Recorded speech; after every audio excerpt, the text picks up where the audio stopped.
Lonmin Platinum Mines will today be holding a commemoration to remember the 44 people who died in August 2012 at Marikana outside Rustenburg in the northwest.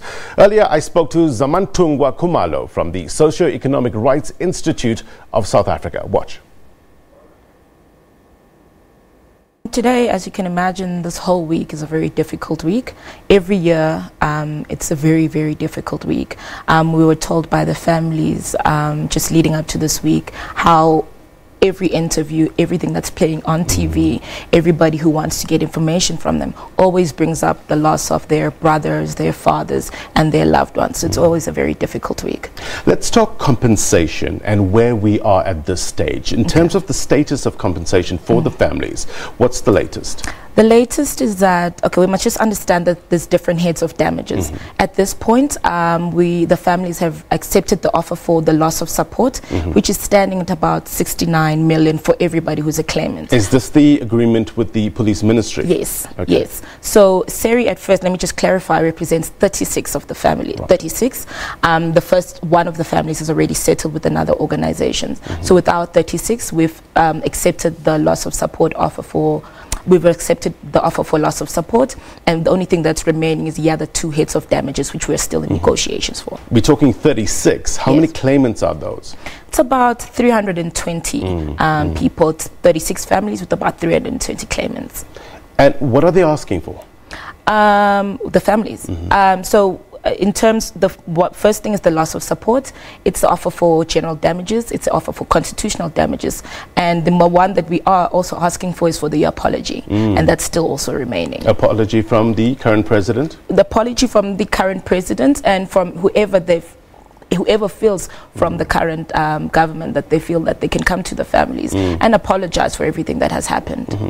The Finality Commission did find that Cyril Ramaphosa had no reason to believe, and I'm quoting from there, that the SABC would launch this ill-planned and poorly commanded operation which caused the deaths of the 34 strikers on 16th of August. And it goes on to say that there was no basis for the Commission to find that even a prima facie basis that Mr. Ramaphosa is guilty of the alleged crimes. Does that matter to the family? The reaction from the family to those findings, what are those? I don't think in essence it matters. I mean, at the end of the day, I think the way that we must always look at it is that there's somebody's father who passed away. There's somebody whose brother passed away. One of the things that was said by the family members after the criminal prosecutions in Mohuas is that there's nothing tangible that we can hold that comes from the commission. It does not bring back our husbands and our brothers. They're dead. Somebody must have some sort of humanity to come to us and say, yes, the commission might have cleared me, but human to human, I'm sorry that you've had this loss. Yes. They want the current president, Cyril Ramaphosa, to physically come to Marikana and apologize. Yes. But not, I think we must put a clarity. It's not because of the commission, but from a human to human basis. It definitely is. Apart from that, what can be done to heal the wounds of the Marikana widows?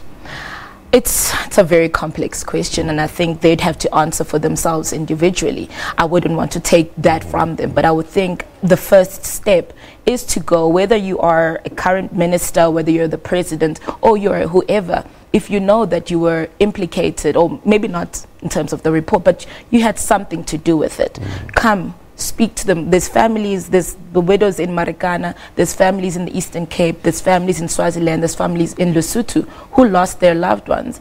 And I think the first thing is to just come and speak to them. Put us, the lawyers, aside. Put everything aside, the money aside. Come and speak to them.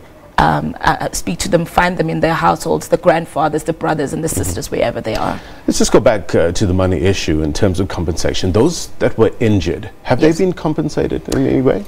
I'm not too sure about those who are injured and arrested. They're not represented by SERI, but I know that they're also in negotiations still with the state attorney. I'm just not sure at which stage their compensation is standing.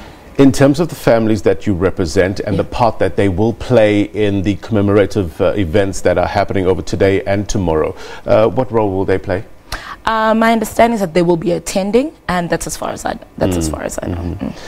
How do you like to see this wrap up? And I mean, it's been a number of years. We're in the 6th year now since the massacre happened.